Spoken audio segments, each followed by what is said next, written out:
Digital gold. SEBI ரொம்ப ஒரு எச்சரிக்கை சனிக்கிழமை குடுத்துருக்குறாங்க.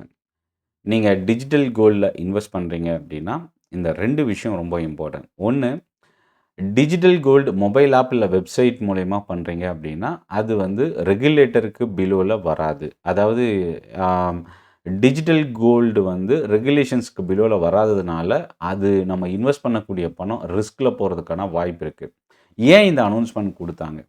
நெறைய கம்பெனிஸ் வந்து இப்போ ப்ரமோஷனல் ஆட்ஸ் வந்து சோசியல் மீடியாலயும், டெலிவிஷன்லயும் குடுத்துட்ருக்காங்க. ரூ. 100லேருந்து டிஜிட்டல் கோல்டுல நீங்க இன்வெஸ்ட் பண்ணலாம். இது லாங் டெர்முக்கு பெரிய அமௌண்ட் உங்களுக்கு கிரியேட் பண்ணும். ஏன் இதுக்கு இன்னொரு மூல காரணம் என்ன அப்டின்னா, தங்கத்தோட விலை இப்போ அமெரிக்கால $4000க்கு மேல இன்கிரீஸ் ஆயிருக்கு. கிட்டத்தட்ட ரூ. 12,000 ஒரு கிராம் தங்கம் இன்கிரீஸ் ஆயிருக்கு. ஸோ, இப்போ இந்த டிஜிட்டல் கோல்டு அந்த அளவுக்கு ட்ரெண்டிங்ல டர்ன் ஆயிருக்கு. ஆனா, இதில ரெகுலேட்டர் இப்போ இந்த எச்சரிக்கைய குடுக்குறதுக்கு காரணம் என்ன? இன்கேஸ் இந்த டிஜிட்டல் கோல்ட்ல நம்ம இன்வெஸ்ட் பண்றதுனால என்ன பிரச்சனைகள் வரும்? ஆ செபி ரிஜிஸ்டர்ட் கம்பெனில எப்படி இன்வெஸ்ட் பண்றது? இதில என்ன ரிஸ்க் அண்ட் ரிவார்ட் ரேஷியோ இருக்கு? இத பத்தி தான் நம்ம பார்க்க போறோம். சென்னை ட்ரேடிங் அகாடமி டெலகிராம் குரூப்புக்கான லிங்க் வீடியோவோட டிஸ்கிரிப்ஷன்ல இருக்கு. வரப்போற நவம்பர் 21ஆம் தேதி ஆன்லைன் டைரக்ட் ட்ரெய்னிங் செஷன் வந்து கோயம்புத்தூர்ல நடக்குது. அந்த செஷனுக்கான ரிஜிஸ்ட்ரேஷன் லிங்க் வீடியோவோட டிஸ்கிரிப்ஷன்ல இருந்து நீங்க யூஸ் பண்ணிக்கலாம். ஃபர்ஸ்ட் இந்த டிஜிட்டல் கோல்டுனா என்ன? ஒரு வெப்சைட் இல்ல மொபைல் ஆப் வந்து நம்ம தெரிஞ்ச கம்பெனிய நம்ம வா ஓப்பன் பண்ணி, அதில வந்து எவ்வளோ அமௌண்ட்டுக்கு நான் தங்கம் வாங்கணுமோ, அந்த அமௌண்ட்ட வந்து என்னோட பேங்க்லேருந்து ட்ரான்ஸ்ஃபர் பண்ணி தங்கத்த நான் பர்ச்சேஸ் பண்ணுவேன். அந்த கம்பெனி என்ன பண்ணும் அப்டின்னா, நீங்க என்ன வேல்யூக்கு டிஜிட்டல் கோல்டுல இன்வெஸ்ட் பண்ணியிருக்கீங்களோ, அந்த வேல்யூக்கு பிசிக்கல் கோல்ட வந்து அவங்களோட வால்ட்ல அவங்க ஸ்டோர் பண்ணி வைப்பாங்க. இன்கேஸ் நான் கொஞ்சம் கொஞ்சமா என்னோட இன்வெஸ்ட்மெண்ட்ட நான் பே பண்ணிட்டே வரேன். இல்ல எனக்கு பணம் இருக்கும்போது நான் அகைன் கொஞ்சம் கொஞ்சமா வாங்கி வைக்கிறேன் அப்டின்னா, டோட்டலா ஒரு 10 கிராம் ஒரு எக்ஸாம்பிள்க்காக சொல்றேன். ஒரு 10 கிராம் வந்திருக்கு அப்டின்னா, அந்த 10 கிராம வந்து நான் பிசிக்கல் கோல்டாவும் வாங்கிக்கலாம். இல்ல ஆன்லைன்ல வாங்குன அந்த டிஜிட்டல் கோல்ட ஆன்லைன்லேயே நம்ம செல் பண்ணிக்கலாம். ஸோ இந்த 2 ஆப்ஷன்ஸ் வந்து இதில இருக்கு. இதில வந்து சார்ஜஸ் வைஸ் வந்து ரொம்ப குறைவு.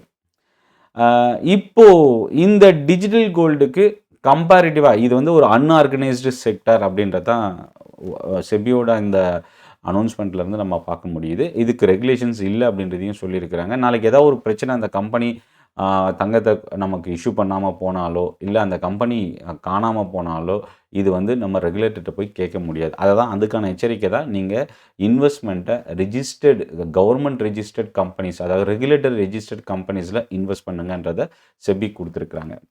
இப்போ இந்த டிஜிட்டல் கோல்டு நீங்க இன்வெஸ்ட் பண்ற அந்த கம்பெனி செபி ரெஜிஸ்டர்ட் கம்பெனியான்றத ஃபர்ஸ்ட்டு நீங்க தெரிஞ்சுக்கங்க. தெரிஞ்சுக்கிட்டு அதுக்கப்புறம் நீங்க அந்த கம்பெனிய அப்ரோச் பண்ணலாம். 2வது இந்த டிஜிட்டல் கோல்டு வந்து த்ரூ ஸ்டாக் புரோக்கர் இல்ல செபி ரிஜிஸ்டர்ட் கம்பெனி மூலியமா நீங்க இன்வெஸ்ட் பண்றதுக்கு என்ன பண்ணலாம் அப்டின்னா, கோல்டு ETF நீங்க வாங்கலாம். அதாவது எக்ஸ்சேஞ்ச் ட்ரேடட் ஃபண்ட் அப்டின்னு சொல்லுவோம். 2வது சவரன் கோல்ட் பாண்ட் மூலியமாவும் நம்ம கோல்டுல இன்வெஸ்ட் பண்ணலாம். இப்போதைக்கு அது அவைலபிள் இல்ல. நியூ இஷ்யூஸ் வந்து இப்ப இல்ல. பட் ஆல்ரெடி இருக்கிற எக்ஸிஸ்டிங் இஷ்யூஸ்ல நம்ம பண்ணலாம். எலக்ட்ரானிக் கோல்டு ரெசிப்ட் மூலியமாவும் நம்ம தங்கத்தில இன்வெஸ்ட் பண்ணலாம். செபி அப்ரூவ்ட் வால்ஸ் மூலியமா. இப்போ இந்த டிஜிட்டல் கோல்டு இன்வெஸ்ட் பண்றதுல என்ன பெனிஃபிட்ஸ் இருக்கு? ஈஸியா ஆன்லைன்ல வாங்க முடியும், விக்க முடியும். 2வது ரூ. 10லேருந்து ரூ. 100லேருந்து நம்மகிட்ட இருக்கிற குறைவான அமௌண்ட்ல இருந்து நம்ம ஸ்டார்ட் பண்ண முடியும். இதில நம்ம பிசிக்கலா தங்கத்த ஸ்டோர் பண்ணக்கூடிய பிரச்சனை இங்க கிடையாது. தேய்மானம், பிசிக்கலா வாங்கும்போது தேய்மானம், செய்கூலி, ஜிஎஸ்டி இந்த பிரச்சனை வந்து இங்க கிடையாது. ஈஸியா நம்ம இத பிசிக்கலா பாராவோ இல்ல காயினாவோ நம்ம இத கன்வெர்ட் பண்ணிக்கலாம். டிஜிட்டல் கோல்ட்ல இருந்து பிசிக்கலாவும் நம்ம கன்வெர்ட் பண்ணிக்கலாம். இப்ப இந்த டிஜிட்டல் கோல்டுக்கு என்ன சார்ஜஸ் வரும் இன்வெஸ்ட் பண்ணும்போது? இது வந்து செபியோ இல்ல ஆர்பிஐயோட ரெஜிஸ்டர்ட் கிடையாது. டிஜிட்டல் கோல்டு வந்து செபியோட ரெஜிஸ்ட்ரேஷனும் கிடையாது. ஆர்பிஐயோட ரெகுலேஷன்ஸ் கீழயும் இது வராது. அப்ப என்னன்னா, இது ஒரு அன்ரெகுலேட்டட் இண்டஸ்ட்ரி. அப்ப அதுக்குள்ள இன்வெஸ்ட்மென்ட்ன்னு போகும்போது கண்டிப்பா பெரிய பிரச்சனை இருக்கவும் வாய்ப்பு இருக்கு. இன்வெஸ்டாரோட இன்வெஸ்ட்மென்ட்க்கு எந்த ஒரு புரொடெக்ஷனும் கிடையாது. கம்பெனியோட ஹானஸ்டி, கம்பெனியோட ஸ்டேபிலிட்டிய பொறுத்து தான் நம்மளோட இன்வெஸ்ட்மென்ட் அமையும். ஸோ இதில ரெகுலேஷன்ஸ் இல்ல அப்படின்னு வந்துட்ட போதே இது என்னன்னா, நமக்கு வந்து ஹிட்டன் காஸ்ட் ஏதாவது போட்டாலும் நம்ம போய் அவங்க கிட்ட கேட்க முடியாது. அது ஒரு பெரிய பிரச்சனை இருக்கு. ரொம்ப லிமிட்டடான லீகல் ரிசோர்ஸஸ் இருக்கிறதுனால ரிஸ்க் அதிகமா இருக்கிறதுக்கு வாய்ப்பு இருக்கு. இப்ப அடுத்தது என்னன்னா, இந்த டிஜிட்டல் கோல்டுக்கான டாக்ஸ் என்ன? இது வந்து பார்த்தீங்கன்னா, ப்ராஃபிட் வருது. நீங்க டிஜிட்டல் கோல்ட்ல இன்வெஸ்ட் பண்றீங்க. ப்ராஃபிட் வருது அப்டின்னா, அது வந்து கேப்பிட்டல் கெயின் டாக்ஸ் வந்து நம்ம எவ்வளோ நாள் அந்த டியூரேஷன்ல நம்ம அந்த இன்வெஸ்ட்மெண்ட்ட ஹோல்ட் பண்ணியிருக்கிறோன்றத பொறுத்து, கவர்ன்மென்ட் ஸ்லாப் வந்து நமக்கு அமையும். ஸோ டிஜிட்டல் கோல்டு ரொம்ப கேர்ஃபுல்லா கவனமா இருங்க. ஆர்பிஐ, செபி ரிஜிஸ்ட்ரேஷன் கிடையாது.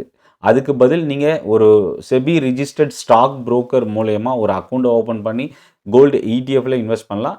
மியூச்சுவல் ஃபண்ட்ஸ் மூலியமாவும் கோல்டுல நீங்க இன்வெஸ்ட் பண்ணலாம். ஸோ என்னன்றத டீட்டெயிலா தெரிஞ்சுக்கிட்டு SEBI registered adviser, research analyst மூலியமா நீங்க இன்வெஸ்ட் பண்ணுங்க. மேலும் டிஜிட்டல் கோல்டு பத்தின உங்களோட டீட்டெயில்ஸ் இல்ல உங்களோட ஃபீட்பேக்க கமெண்ட்ல நீங்க போஸ்ட் பண்ணுங்க. எப்படி இன்வெஸ்ட் பண்ணணும்னு இன்னும் டீட்டெயிலா நீங்க தெரிஞ்சுக்கணும் அப்படின்னாலும், என்னோட வாட்ஸ்அப் நம்பர் டிஸ்கிரிப்ஷன்ல இருக்கு. நீங்க யூஸ் பண்ணிக்கலாம். நன்றி, வணக்கம்.